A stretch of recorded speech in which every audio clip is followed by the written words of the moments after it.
Le premier nom d'Allah Azza wa Jal que nous allons étudier, c'est Allah, tout simplement. Premier élément dans la prononciation du nom de notre Seigneur. Ce n'est pas Allah, Allah.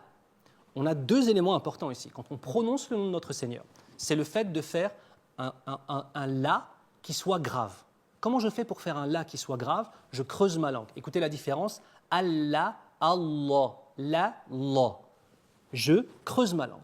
Deuxième élément, à la fin du nom de notre Seigneur, il y a un ha. Donc ce n'est pas Allah, mais c'est Allah.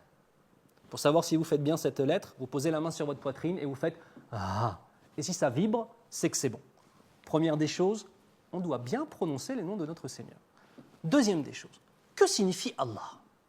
Allah vient d'un terme qui est el-ilah, wa ilahukum ilahun wahid. Et votre divinité est une divinité unique.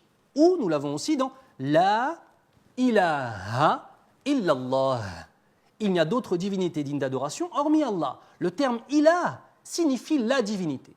Mais la réalité de ce nom, pour la comprendre, il va nous falloir retourner à un élément de l'élevage du bétail, et précisément des chamelons. Vous vous dites, mais Oustad Younous part où là avec les chamelons? Mais vous allez comprendre la beauté de la langue arabe et tout un tas de secrets qui s'y trouvent pour comprendre simplement le nom d'Allah Azza wa Jal, Allah.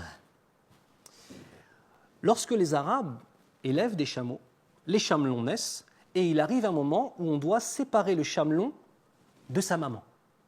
Le moment où on va le séparer et qu'il va devoir arrêter de boire le lait maternel et qu'on va lui donner de la nourriture, il porte un nom. On l'appelle el-fasil, qui vient du verbe fassala, le fait de séparer. El-fasil, donc, il se pose un problème.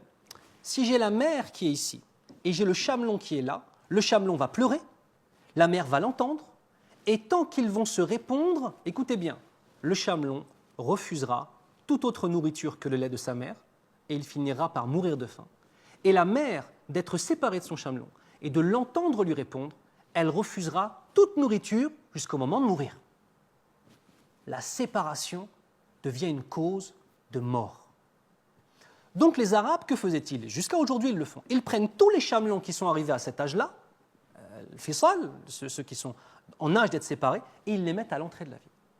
Et lorsque les voyageurs passaient à côté de ces petits chamelons qui étaient en train de pleurer parce qu'ils sont séparés de leur mère, arrivé un moment, ils arrêtent de pleurer et ils mangent de la nourriture normale.